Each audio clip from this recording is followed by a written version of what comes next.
وأصحابه أجمعين. کام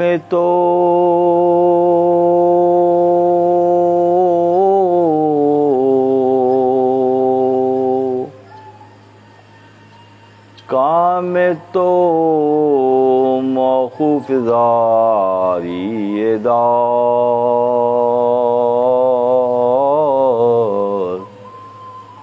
کام تو موقوف زاری دار،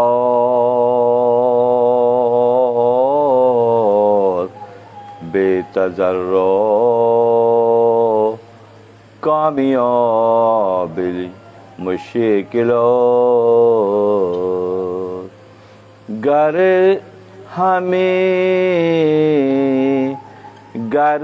ہمیں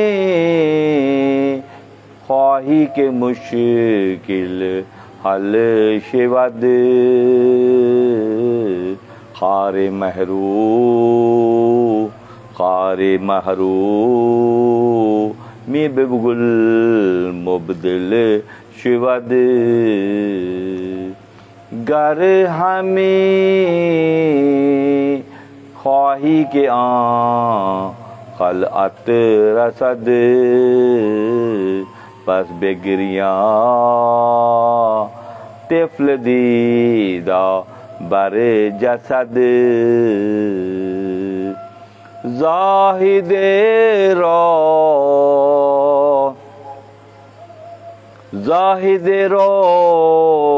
گفت یار در عمل، زاہد رو گفت یار در عمل،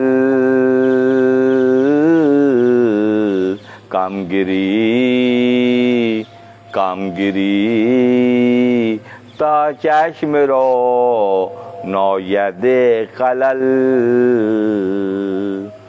گفت زاہد از دو بیرون نیست حال، گفت زاہد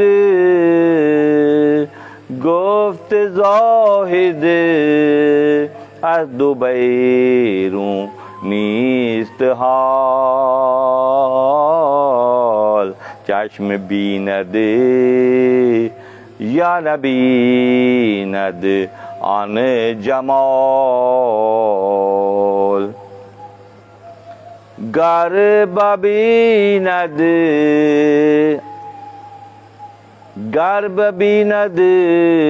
نور حق خود چه غم است، در وصال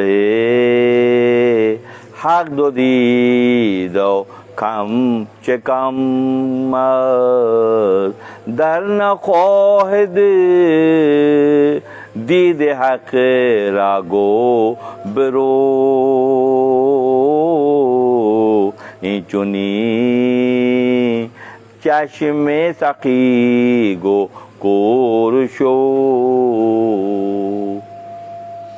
انتہائی واجب الاحترام شب جمعہ کے سامعین مثنوی مولائے روم، اللہ تعالیٰ کا بے حد شکر احسان ہے کہ حدیث نعمت کے لیے ہر بار یہ بات دہرائی جاتی ہے. یہ اللہ تبارک و تعالیٰ کا خصوصی فضل و کرم ہے کہ سطحیت اور فروغ کے دور میں ہم چند خوش نصیبوں کے حصے میں یہ سعادت آئی ہے کہ ہم مرد کامل حضرت مولانا جلال الدین رومی رحمۃ اللہ علیہ کی تعلیمات سے استفادے کے لیے کم و بیش ہر شب جمعہ کو اس انداز میں یہ محفل سجاتے ہیں، اور قریہ قریہ ہمارے احباب جو معنویت کو سمجھنے کے لیے، جو باطن کے راستے کا عرفان حاصل کرنے کے لیے اور اس راستے پر استقامت سے چلنے کی شعوری کوشش کے لیے یہاں جمع ہوتے ہیں۔ یہ ظاہر کی دنیا ہے۔ اہل اللہ کا معاملہ یہ ہوتا ہے کہ ظاہر پہ نہیں رکتے بلکہ عالم لطیف باطن کی جانب سفر کے لیے اپنے آپ کو آمادہ کرتے ہیں، کیونکہ ظاہر مٹ جانے والی کیفیت کا نام ہے، اور باطن جو ہے وہ ہمیشہ ہمیش کے لیے ہے۔ یہ وجود، مٹی کا وجود، یہ مٹ جانے کے لیے ہے۔ اسی مٹی کے وجود میں امر ربی جو چھپا ہوا ہے، اللہ کا امر جو چھپا ہوا ہے، روح جو چھپی ہوئی ہے، وہ ہمیشہ ہمیش کے لیے ہے۔ خطرہ جب سمندر سے مل جاتا ہے شعوری کوشش کرنے کے بعد، خطرہ جب سمندر سے مل جاتا ہے تو پھر وہ خطرہ نہیں ہوتا بلکہ وہ سمندر ہوتا ہے۔ تو لباس بشریت کا یہ دور خطرے کو سمندر میں تبدیل کرنے کی کوشش اور کاوش کا نام ہے۔ یہ سرٹن ٹائم جو دیا گیا ہے، 50، 55، 60، 65، 70، 75 سال کی جو عمر دی گئی ہے، اس میں یہ شعور کو جگانا ہے۔ جیسے مثنوی شریف کا پہلا ہی شعر بشنو آز نئے شکویتمی کنت، کہ یہ بانسری کیا کہہ رہی ہے۔ ہر شب جمعہ میں یہ بانسری بجاتے ہیں بچے، آواز آ رہی ہے، فرماتے ہیں بانسری کہہ کیا رہی ہے، غور تو کرو۔ بانسری کو بانس کے جنگل سے کاٹ کر جب ہوا ڈالی جاتی ہے اس میں تو یہ آواز نکلتی ہے، اور یہ آواز دکھ بھری داستان ہے۔ بانسری کو تو جنگل سے کٹ کر آنے کا غم ہے، اور غم اس انداز میں آواز کی شکل میں آ رہا ہے، ہر ایک کو متاثر کرتا ہے۔ بانسری کی آواز ہر ایک کو متاثر کرتی ہے۔ تو بانسری کو جنگل سے بچھڑنے کا غم ہے، تمہیں جنت سے نکال دیے جانے کا احساس نہیں ہے۔ بانسری اپنے اصل کو یاد کر رہی ہے، یہ دنیا تمہاری اصل نہیں ہے، اصل تمہاری وہ دنیا ہے، باطن کی دنیا ہے، روحانیت کی دنیا ہے، لطافت کی دنیا ہے۔ تو یہ جو ٹائم یہاں دیا جاتا ہے، مول فرماتے ہیں کہ اس عالم کو سمجھنے، وہاں رہنے بسنے، وہاں کی لطافتوں سے قربت حاصل کرنے، دریا قطرے کو دریا سے ملانے کی سعی اور کوشش کا نام لباس بشریت ہے۔ اس لباس بشریت کے بعد ایک عالم روحانیت ہے، عالم لطافت ہے۔ لوگ جنت کے متمنی رہتے ہیں، تمنا کرتے ہیں، کوشش کرتے ہیں، اعمال صالح اختیار کرتے ہیں کہ ہم جنت میں جا کر رہیں۔ ٹھیک ہے، اور جائز بھی ہے، کوئی قباحت نہیں ہے، مگر ہم کیونکہ تجسیم کی دنیا کے لوگ ہیں، آس پاس تجسیم ہے، آس پاس جسم ہے، جسمیت ہے، جبکہ عالم لطیف جسمیت سے بے نیاز ہے۔ روشنی، لطافت محدودیت کا نام نہیں ہے، روحانیت محدودیت کا نام نہیں ہے۔ محدودیت کا جو جہاں ہے وہ یہ جہاں ہے۔ عالم لطیف انتہائی بسیط اور وسیع ہے۔ تو اللہ اپنے خلیفہ اور اس کی اولاد سے یہ تقاضا کرتا ہے کہ لباس بشریت کا دور اس کی پہچان کے لیے وقف کر دیا جائے۔ جب ایسا ارادہ کیا جائے گا، کوشش کی جائے گی، پھر کیا ہوگا؟ دنیا بھی اچھی ہو جائے گی اور دین بھی اچھا ہو جائے گا۔ ربنا، دعا اس انداز میں سکھائی گئی ہے قرآن میں، ربنا آتنا فی الدنیا حسنہ وفی الآخرۃ حسنہ۔ دنیا بھی اچھی ہو جائے اور آخرت بھی اچھی ہو جائے۔ تو دلوں پہ ہاتھ رکھ کے پوچھیں، دنیا سنوارنے کی تو فکر ہے سبھی کو ہے، آخرت سنوارنے کی فکر کس کو ہے؟ جو ہمیشہ ہمیش کے لیے ہے۔ یہ محدود دور جب ختم ہو جائے گا اور لطافت کا دور جب شروع ہوگا تو وہ محدودیت کا دور نہیں ہوگا، مگر کیونکہ بدقسمتی سے ہم تقسیم جسمیت کے عادی ہیں اور اسی میں الجھ چلے جاتے ہیں، جو کہ معروف فرماتے ہیں کہ جنت حد ہے عالم لطیف کی شروعات کی۔ جنت حد ہے عالم، یعنی کہ جو سفر جنت سے شروع ہوگا وہ عرش تک جائے گا۔ تو کیا جنت یہاں سے نکلنے کے بعد جنت میں رک جائیں گے؟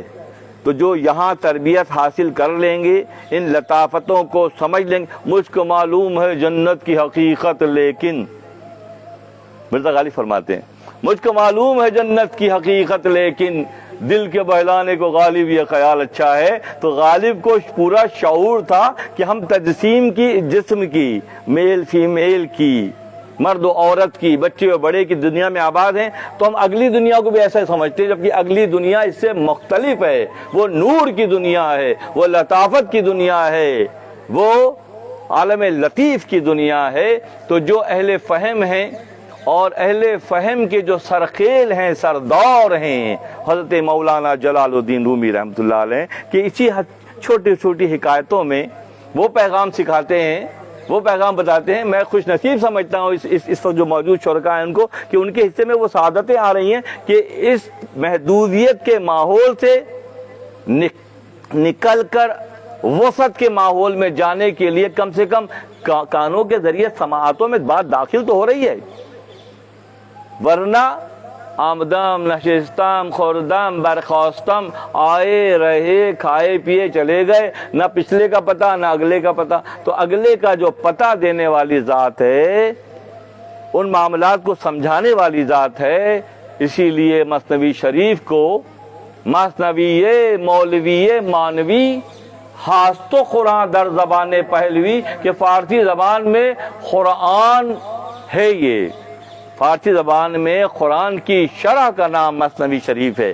جیسے پورا قرآن بقرہ گائے سے لے کر ناس تک قصص کے انداز میں ہے، اس میں فیل بھی ہے، ہاتھی بھی ہے، عنکبوت مکڑی بھی ہے، اس میں نمل چونٹی بھی ہے، اس میں شہد کی مکھی بھی ہے، چھوٹے واقعات ہیں جو قصص کے انداز میں ہیں۔ اسی انداز کو اختیار کر کے مولانا روم رحمۃ اللہ علیہ نے مثنوی شریف میں، جیسے پچھلی نصیحت کی بات ہو رہی تھی کہ کیا خوبصورت بات ابھی انہوں نے گزشتہ نصیحت کا خلاصہ پیش کیا، کہ پورے وجود میں سب سے چھوٹی چیز ہماری آنکھ ہے، پورے وجود میں سب سے چھوٹی آنکھ کی پتلی ہے، مگر آنکھ کی پتلی کو یہ فضیلت حاصل ہے کہ اس عالم اور اس عالم کے درمیان برج کا کام کرتی ہے، پل کا کام کرتی ہے، اتنی چھوٹی سی ہے۔ سب کو چھوٹی چھوٹی آنکھیں ہیں۔ اگر آنکھوں کی بڑائی فضیلت کی بات ہوتی تو بیل کے پاس، اونٹ کے پاس اور دوسرے جانور بڑی بڑی آنکھیں ہیں، مگر خدا نے وکرمنا بنی آدمہ کی جو فضیلت دی ہے وہ انسان کو دی ہے۔ آنکھ کی پتلی چھوٹی ہے، وہ فرماتے ہیں چھوٹی، سب سے چھوٹی چیز تمہارے وجود میں جو ہے، تمہارے ہاتھ پیر لمبے ہیں، تمہارا سینہ چوڑا ہے، تمہاری رانیں موٹی موٹی ہیں، تمہارا سر بھی بڑا ہے، مگر فضیلت کس کو دی ہے؟ آنکھ کے پتلی کو دی ہے۔ اور وہ فرماتے ہیں کہ اگر یہ آنکھ کی پتلی اپنے رب سے تعلق میں آنا چاہتی ہے، گریہ زاری کرتی ہے، آنسو بہاتی ہے، تو یہ خدا کو بہت پسند ہے، کیونکہ اختیاری طور پر ہے۔ روی ناشستہ نبیند روی حور، روی ناشستہ نبیند روی حور، لا صلاۃ گفت الا بالحضور۔ اور فرماتے ہیں کہ جب تک تمہارا اپنا چہرہ تمہارے آنسوؤں سے وضو نہ کر لے، تم حور کا دیدار نہیں کر سکو گے۔ حور لطیف مخلوق کا نام ہے، اور لطافت کے لیے صفائی ضروری ہے۔ صفائی کیسے ہوگی؟ جب ہمارا اپنا چہرہ ہمارے آنسوؤں سے تر ہوگا، تو پھر کیا ہوگا کہ ہم عالم لطیف کے مناظر دیکھنے جیسے ہو جائیں گے۔ اگر ہم یہ پائے، کوفتے، کلیجی، نہاری، قیمے کے چکر میں رہیں گے تو وہ منظر ہمیں نظر ہی نہیں آئے گا۔ جب اس سے ہم ہٹتے جائیں گے اور ہماری آنکھوں میں زاری کی کیفیت پیدا ہوگی، تو معروف فرماتے ہیں جس طرح لا صلاۃ گفت الا بالحضور، کہ بغیر حضوری قلب کے تو صلاۃ بھی نہیں ہے، نماز کا صیغہ استعمال نہیں کرتا۔ کچھ عرصے سے میں یہ مشن کا حصہ ہے کہ پورے قرآن میں نون میم الف ز نماز کہیں نہیں ہے۔ یہ فارسی کا لفظ ہے، یہ فارسی کا لفظ ہے۔ ابھی صبح اذان یہاں دی جائے گی تو اذان میں کیا کہا جائے گا؟ الصلاۃ خیر من النوم، صلاۃ نیند سے بہتر ہے، یہ کہتے ہیں نا۔ النماز خیر من النوم کہتے ہیں۔ ابھی ہم الصلاۃ خیر من النوم کا نعرہ لگا کے اور پھر نماز کی رٹ لگاتے ہیں، وہ صیغہ یا وہ جملہ زیادہ مقدم ہے جو اللہ نے اور اللہ کے نبیوں نے ادا کیا۔ جو ہم تلاش ہے وہ اچھا ہے، جو خدا نے پیغام دیا ہے وہی افضل ہے۔ تو جگہ جگہ گفتگو میں الحمدللہ ثم الحمدللہ خانقاہ مولا روم میں ابھی ہمارے نائبین نے اعلان کیا کہ صلاۃ مغرب کا وقت ہو گیا ہے، وضو تازہ کر لیں۔ ابھی اعلان کیا جائے کہ صلاۃ عشاء کا وقت ہو گیا ہے، وضو تازہ کریں۔ تو اس صیغے کو تبدیل کرنے کی ضرورت ہے۔ اگر ہم اصالت کو چھوڑتے جائیں گے اور اپنے شوق کی بنیاد پر یا کسی بھی وجہ سے اس کو اختیار کریں گے جو نہیں ہے قرآن میں موجود، تو سوچیں ہم کتنے پیچھے رہ جائیں گے۔ وہ فرماتے ہیں روی ناشستہ نہ روی ناشستہ نہ بیند روی حور لا صلاۃ گفت اللہ بالحضور، کہ بغیر حضوری قلب کے نہ ہو دل ہی حاضر تو کیا ہیں نمازیں، نہ ہو دل ہی حاضر تو کیا ہے نمازیں، جھکا سر مگر دل رہا بے جھکائی، ہمارے شیخ کے کلام کا یہ شعر ہے۔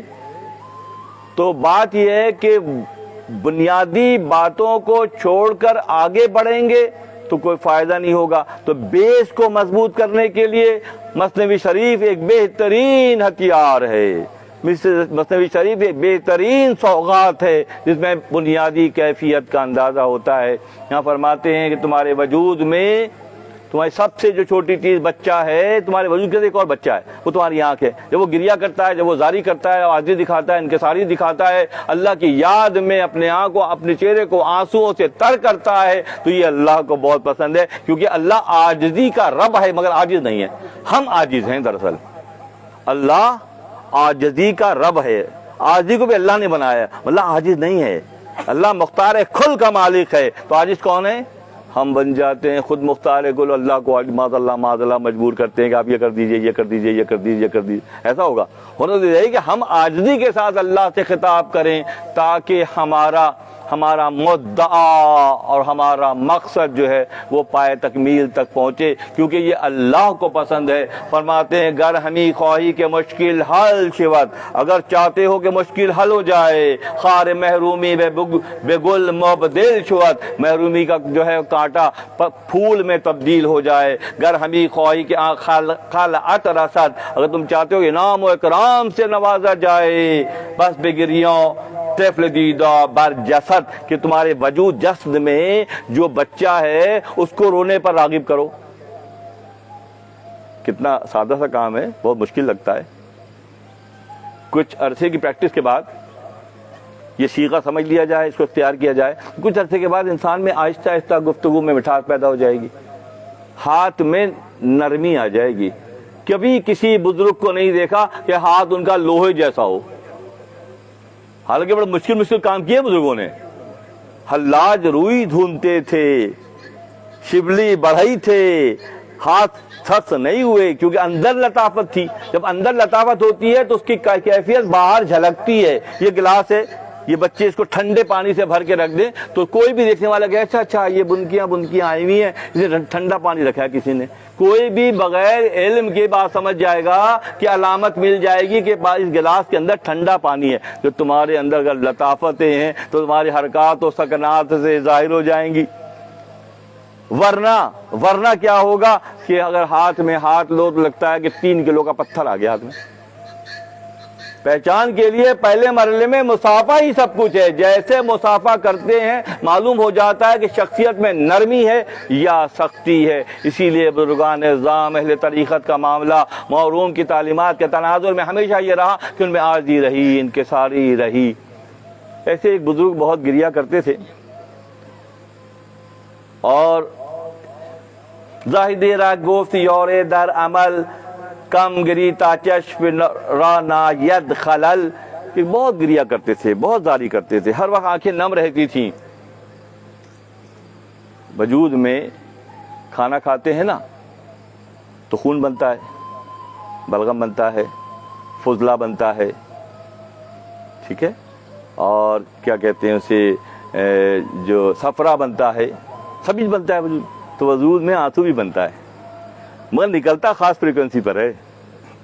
اسی وجود، اسی غذا سے آنسو کی تھیلی لاکریمن سیک کہتے ہیں سائنسی زبان میں، وہ بنتی ہے، یہاں کونے میں ہوتی ہے۔ یہاں سے انفارمیشن جاتی ہے فلاں کا انتقال ہو گیا یا فلاں معاملات میں کچھ ہو گیا، تو یہاں سے انفارمیشن گئی، یہاں سرکولیٹ ہوئی اور پھر یہاں سے پانی نکلا۔ اگر چھری سے نشتر سے کاٹیں گے تو پانی نہیں نکلے گا، خون نکلے گا، اسی وجود میں بن رہا ہے۔ اسی وجود میں بن رہا ہے، مگر اس کا پروسیس ایسا رکھا ہے اللہ نے کہ جب گریہ کرو گے، زاری کرو گے تو پھر نکلے گا، ورنہ نہیں نکلے گا۔ اور جو گریہ اور زاری کرتے ہیں خدا کی بارگاہ میں مقبول ہوتے ہیں۔ زاہد را گفتی اور ادار عمل کام گری تا چشم رو نو ید خلل، ایک بزرگ بہت زاری کرتے تھے، ان کے ایک دوست نے کہا کہ کم رو، آنکھیں چلی جائیں گی تمہاری۔ ان کے دوست نے کہا یہ کہاں سے، وہاں مولانا بات، وہاں گریہ کی بات ہو رہی تھی، اب اس گریہ کو آگے بڑھا کے ایسے ایسے مناظر دکھائیں گے، حیران کر دیں گے۔ اللہ غنی اللہ غنی۔ کہتے ہیں ان دوست نے کہا کہ تم ہر وقت روتے رہتے ہو، ایسا نہ ہو تمہاری آنکھیں چلی جائیں، تم اندھے ہو جاؤ، مجھے اندھا ہونا گوارا ہے، میں تو اس لیے گریہ کر رہا ہوں کہ آنکھیں چلی بھی جائیں تو یار کا دیدار ہو جائے، اور بغیر یار کے دیدار کی یہ آنکھیں کسی کام کی نہیں ہیں۔ اللہ غنی اللہ غنی۔ اگر یار کا دیدار ہو جائے، اللہ کا دیدار ہو جائے تو پھر کون سی چیز ہے جو مجھے نقصان پہنچا سکتی ہے؟ اور اگر اللہ کا دیدار نہ ہو، گریہ زاری کے بعد اور انکساری کے بعد، مخلوق خدا کے ساتھ محبت کا معاملہ کرنے کے بعد اگر پھر بھی دیدار نہ ہو تو یہ آنکھیں بلی چلی جائیں کسی کام کی نہیں ہے۔ ضیاء نگاہ کی بات ہے نا، ضیاء نگاہ کی بات کرے، اللہ کے دیدار کے بغیر یہ آنکھیں کسی کام کی نہیں ہے۔ اور اگر اللہ کا دیدار ہو جائے اور آنکھیں چلی بھی جائیں تو سستا سودا ہے۔ حضرت موسیٰ کریم اللہ جب کوہ طور پہ گئے اور کوہ طور پارا پارا ہو گیا، تجلیات ربانی کا ایسا سمندر تھا کہ موسیٰ غش کھا کر گر گئے۔ واپسی کے سفر میں حال یہ تھا کہ کوہ طور پہاڑ اس دور کے پہاڑ ہمیشہ سے پہاڑ، اگر آپ کا سیٹلائٹ سسٹم جا کے پہاڑ ٹکرا جائے وہ تباہ ہو جائے گا، کوئی جہاز جا کے ٹکرائے وہ تباہ ہو جائے گا۔ ایسا ہی ہے نا کہ پہاڑوں کو اللہ نے ایسا بنایا ہے، پہاڑوں کو اللہ نے ایسا بنایا ہے، اتنا مضبوط اس دور کے بھی، آج کے بھی اور ہمیشہ کے لیے۔ کوئی بھی جدید دور کا سیٹلائٹ سسٹم ہو یا کوئی رڈار ہو یا کوئی جہاز ہو یا کوئی بڑا کوئی بہت بڑی چیز بھی انسان بنا لے، اگر وہ پہاڑ سے ٹکرائے گی تو کیا ہوگا؟ وہ پاش ہو جائے گی، کیونکہ پہاڑ کو اللہ نے ایسا بنایا ہے۔ پہاڑ کا ایک اور زاویہ معلوم دکھاتے ہیں، ہر نبی ذا دوست دارت کو ہرا، کیسے زاویہ معلوم دکھاتے ہیں؟ ہر نبی پہاڑوں کو پسند کرتے تھے، ہر نبی ذا دوست دارت کو ہرا، کہ دوست بناتے تھے پہاڑوں کو۔ اللہ کے انبیاء اللہ کے دوست کیوں بناتے تھے دوست؟ نبی صلی اللہ علیہ وسلم کی حیات مبارک کو احد ہے، فاران ہے، موسیٰ صلی اللہ علیہ وسلم کی حیات میں پہاڑ ہیں، عیسیٰ صلی اللہ علیہ وسلم کی زندگی میں پہاڑ ہیں، اس طرح پہاڑ حضرت داؤد صلی اللہ علیہ وسلم کی زندگی میں پہاڑ ہیں۔ یہ پہاڑ ہمیشہ ہم فرماتے ہیں کیسے کیسے زاویے نکال کے لاتے ہیں، حیران کر دیتے ہیں۔ ہر نبی ذا دوست دارت کوہرا، تاکہ مسنا بشنود نام تھورا، تاکہ ایک دفعہ میں اللہ پکاروں تو دو دفعہ سنوں۔ ایکو ہوتا ہے پہاڑوں میں، پہاڑ پہ جا کے لوگ آواز لگائیں تو آواز پلٹ کر آتی ہے نا، اللہ کہیں تو واپس آواز آتی ہے اللہ۔ اسی لیے اللہ کے جو انبیاء ہیں وہ پہاڑوں کو دوست رکھتے تھے، ایک دفعہ پکارتے تھے، دو دفعہ سنتے تھے۔ ہر نبی ذا دوست دارت کوہرا، تو کہ بشنو مسنا بشنود نام تھورا، کہ تیرا نام دو دفعہ سنتے تھے۔ حضرت موسیٰ کریم اللہ علیہ السلام جب کوہ طور سے واپس آ رہے تھے تو تجلیات ربانی کا جو جس نے کوہ طور کو صفاتی رنگ نے، کوہ طور کو اللہ کے صفاتی رنگ نے کوہ طور کو پارا پارا کر دیا، جل گیا کوہ طور پورا۔ کسی عارف نے کہا کوہ طور اس لیے جل گیا کہ اس کے اپنے اندر اس نے پورا کا پورا تجلیات ربانی کو داخل کر لیا۔ تجلیات ربانی اللہ کے تجلی کو کوہ طور نے، اتنا سمجھدار تھا کوہ طور کہ پورا اپنے اندر اتار لیا، جل جانے کا غم نہیں کیا۔ یہاں یہ کہہ رہے ہیں آنکھیں چلی جائیں کوئی مسئلہ نہیں ہے، یار کا دیدار ہو جائے، آنکھیں چلی بھی جائیں تو سستا سودا ہے۔ واپسی کے سفر میں تھے، کوہ طور سے واپس آ رہے تھے تو اتنی زیادہ فریکوینسی تھی، کوہ طور تو پارا پارا ہو گیا، اور جو اللہ کی تخلیق میں سب سے افضل ہے ان کا کچھ بھی تو نہ ہوا، ہاں بہت فریکوینسی ہائی ہو گئی۔ اور راستے سوچے بہت دور سے آ رہے ہیں واپس، کئی دن کی مسافت ہے، تو جو بھی آپ کے چہرے اطہر کی طرف نظر کرتا اس کی آنکھیں چلی جاتی۔ ہم اور آپ بھی اگر 1 گھنٹہ سورج کو دیکھیں صبح کھڑے ہو کر 12 بجے تو آنکھیں چلی جائیں گی ہماری، کہ ہم اس کو دیکھنے کے وہ تحمل نہیں ہو سکتے۔ اس کی تپش کی وجہ سے، اس کی شدت کی وجہ سے. آج کل کے تجربہ کر کے دیکھ لیں، آنکھیں چلی جائیں گی، سورج کو ہم نہیں دیکھ سکتے. تو پھر وہ تجلیات ربانی کا جو ٹھاٹے مارتا ہوا سمندر موسیٰ کلیم اللہ کے اندر جذب ہوا، تو ایک کیفیت تھی جو بھی چہرے کو دیکھتا اسی وقت آنکھیں چلی جاتی. بات مشہور ہو گئی، کچھ ہی فاصلے بعد مشہور ہو گئی کہ بھیا ان کو جو دیکھے گا وہ آنکھیں چلی جاتی ہیں. تو آپ نے کیا کیا؟ آپ نے اپنے چہرے اطہر پر اپنی کملی ڈال دی، تاکہ لوگوں کو نبی اور اللہ کے دوست ہر طرح حفاظت کرتے ہیں کہ اگر میں چہرہ ہٹاؤں گا جو دیکھے گا اس کی آنکھیں چلی جائیں گی. تو بہتر ہے اپنی کملی سے، کملی نہ جلی پہاڑ جل گیا. کیا بات ہے! تم نبیوں کو اپنی جگہ سمجھتے ہو، تم ولیوں کو اپنی جگہ سمجھتے ہو. ان کو خدا نے یہ فضیلت دی ہے کہ ان کا لباس بھی نہیں جلتا، پہاڑ جل جاتا ہے. کملی کو اپنے چہرے پہ ڈال دیا. گھر پہنچے حضرت صفورہ سلام اللہ علیہا، آپ کی زوجہ محترمہ، مشہور ہو چکی تھی کہ موسیٰ کو جو دیکھ رہا ہے وہ نابینا اندھا ہو رہا ہے، جو دیکھ رہا ہے وہ نابینا. اس لیے اپنے آپ کی حفاظت کی لوگوں کی کہ چہرے پہ چادر اپنی کملی ڈالی. جب گھر پہنچے تو حضرت قربان ہے ان کی عقیدوں پر اور ان کی استقامت پر اور تعلق باللہ کی کیفیت پر، نبیوں سے محبت کے انداز پر آفرین ہے. تو مشہور ہو گئی بات کہ آنکھ چلی جاتی ہے. تو آپ نے کیا کیا کہ ایک آنکھ بند کر کے دیکھا، وہ جل گئی. اتنا خوبصورت منظر تھا موسیٰ کلیم اللہ کے چہرے اقدس کا، اتنا خوبصورت تھا منظر تجلیات ربانی کا، اللہ کے تجلیات کا منظر ایسا تھا. آپ نے دوسری آنکھ بھی کھول دی، وہ بھی چلی گئی. مگر عاجزی و انکساری اور زاری کا یہ پہلو اللہ کو اتنا پسند آیا کہ اللہ نے اپنی جانب سے دوبارہ ان کو دونوں آنکھیں بخش دیں. اگر فرماتے ہیں یہ بزرگ، اگر میری آنکھیں چلی بھی جائیں تو غم نہیں ہے، یار کا دیدار ہو جائے. اگر یار کا دیدار نہیں ہوتا ہے تو یہ آنکھیں کسی کام کی نہیں ہیں، یہ آنکھیں کسی کام کی نہیں ہیں. اسی طرح حضرت یعقوب علیہ السلام گریہ و زاری کے نتیجے میں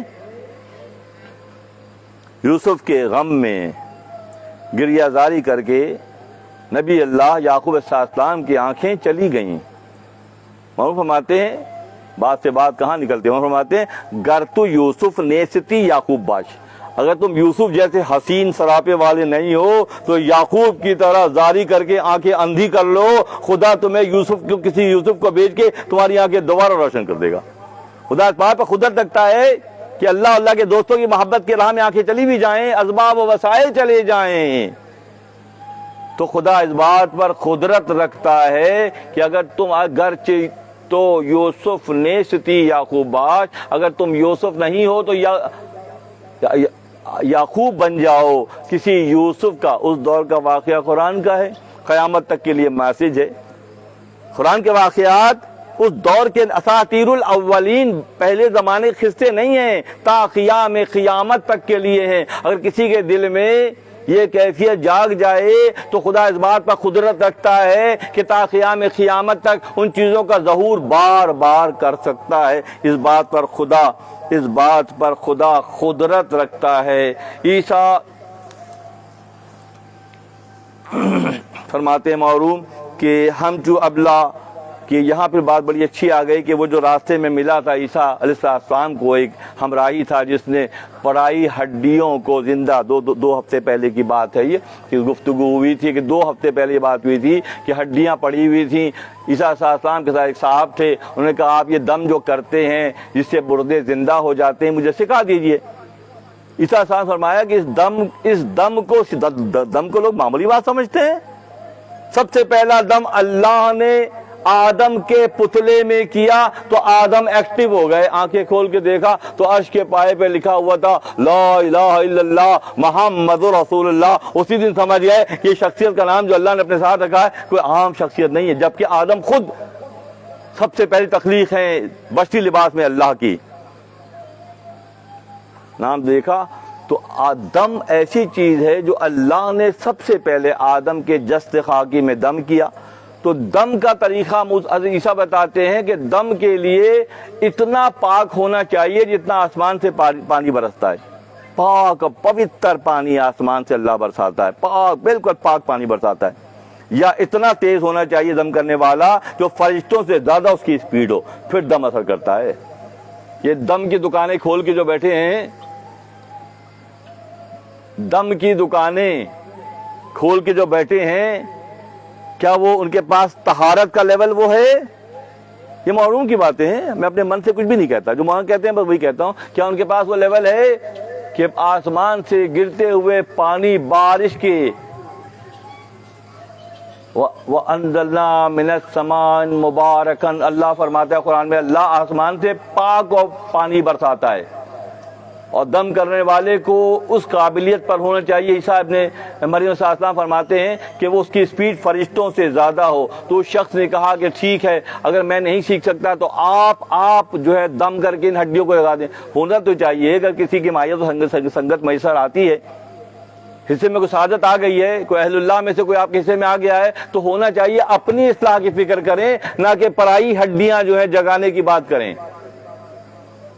پرائی ہڈیاں جگانے کی بات کریں. ٹھیک ہے، جب وہ بہت ضد کی، 2 نشست پہلے کی بات ہے، مختصراً بیان کر رہا ہوں، کہ جب اس نے اصرار کیا اور نہ دم کرنے کو معاذ اللہ اپنی نبی صلی اللہ علیہ وسلم کی کمزوری اور بخل سمجھا، تو پھر اللہ کی طرف سے اشارہ ہے ٹھیک ہے دم کر دو. جیسے ہی دم کیا، ایک خونخوار بلیک کلر کا شیر نمودار ہوا اور آ کے اس بندے کو اس نے ہلاک کر دیا. عیسیٰ صلی اللہ علیہ وسلم نے پوچھا کہ تو نے اتنی جلدی میں ہلاک کیوں کیا؟ اس شیر نے کو اللہ نے زبان حال دی. اس نے کہا کیونکہ اس نے آپ کا دل دکھایا تھا، اس لیے ہلاکت سے دوچار ہوا. اہل اللہ، انبیاء اور اہل اللہ کا دل دکھانے والوں کو اس بات کا خیال رکھنا چاہیے کہ شیروں کو دوبارہ زندہ کر کے بھی خدا انہیں عبرت کا نشان بنا سکتا ہے. عیسیٰ ابن مریم صلی اللہ علیہ وسلم کے ساتھ وہ ابلا تھا، اس کو اپنی فکر نہیں تھی. یہ جو بدن ہے، این بدن خرگاہ آمد روح رو یا مثال کشتی مرنو ہو رہا، کہ ہمارے جو وجود ہیں، یہ والے جسمی وجود، بدن، یہ روح کا خیمہ ہے. روح اس خیمے میں رہتی ہے، ہمارے وجودوں میں روح رہتی ہے. پیدا ہوتے ہی ہم روح کے ساتھ پیدا ہوتے ہیں، ٹھیک ہے، کچھ نہیں گزارتے ہیں، روح کی پہچان کے بغیر چلے جاتے ہیں. کتنے ہیں جن کو روح کی پہچان ہے یا روح کو دیکھنے کی صلاحیت ان کے اندر ہے؟ کون سا مکتبہ فکر انسان کو اس کا انر دکھاتا ہے؟ کون ہے وہ لوگ اساتذہ جو انسان کو اس کی پہچان کراتے ہیں؟ یا کون ہے وہ لوگ جنہیں اس بات کی طلب ہے کہ عالم لطیف تک رسائی حاصل ہو جائے اور عالم لطیف کے مناظر سمجھنے جیسے ہو جائیں؟ کہیں طلب نہیں ہے. جب طلب نہیں ہوتی ہے، جو پروڈکٹ مارکیٹ میں اس کی اہمیت نہیں ہوتی ہے، تو دکاندار اور تاجر اس کو پیچھے والی شیلف میں رکھ دیتے ہیں. اس دور میں روح کی پہچان کی طلب نابود ہو گئی ہے. لوگ دنیا داری کی باتیں کرتے ہیں، اسی میں اتنے الجھ گئے ہیں کہ وہی چھوٹا سا پیرایا، چھوٹا سا دائرہ ہے جس کے اندر وہ مقید قید ہو کر رہ گئے ہیں. وہ فرماتے ہیں ای بدن خرگاہ آمد روح را یا مثال کشتی مر نوح را. اس جسم کی مثال جو ہے وہ خیمہ گاہ کی طرح سے ہے، اس میں لوگ رہتے ہیں، سوتے ہیں راتوں کو خیمہ لگا کے. یا کشتی نوح میں لوگ گئے تھے تو ان کے جسموں کو جو ہے وہ راحت مل گئی تھی، پناہ مل گئی تھی. اور ان کا موقف یہ ہے کہ کیونکہ تم پہچان کی صفت سے محروم ہو گئے ہو، تم بہت چھوٹے دائرے میں رہ رہے ہو، تم خلیفت اللہ کی اولاد ہو. وہ علمہ آدم الاسماء کلہا کی بنیاد پر تمہاری تشکیل کی گئی ہے. تم کہاں ہو بھائی؟ تم کہاں ہو؟ غور کرو. معروف فرماتے ہیں کہ ایک دیہاتی باڑے میں اس کا بیل تھا، باڑے میں بیل تھا اس کا، رات کا اندھیرا تھا. وہ دیہاتی کو بیل یاد آیا، وہ دیکھنے کے لیے باڑے چلا گیا.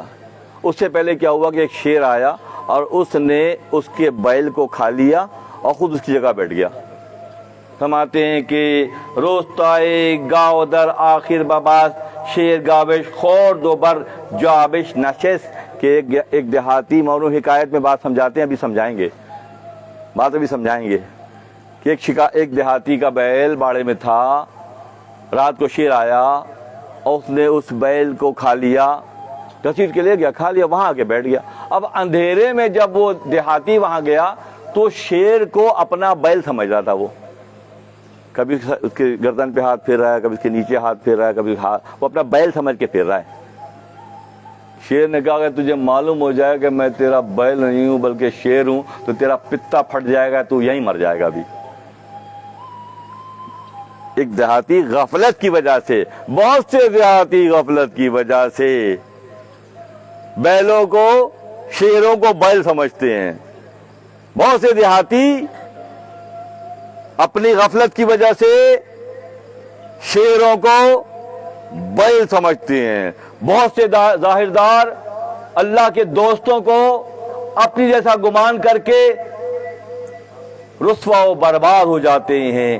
روتا یہ شد در آخر سو یہ گاورا میں جات شب کنج گاؤ دست بھی مولد برازائی یہ شیر کے اعضاء پر بڑے پیار سے ہاتھ پھیرا تھا.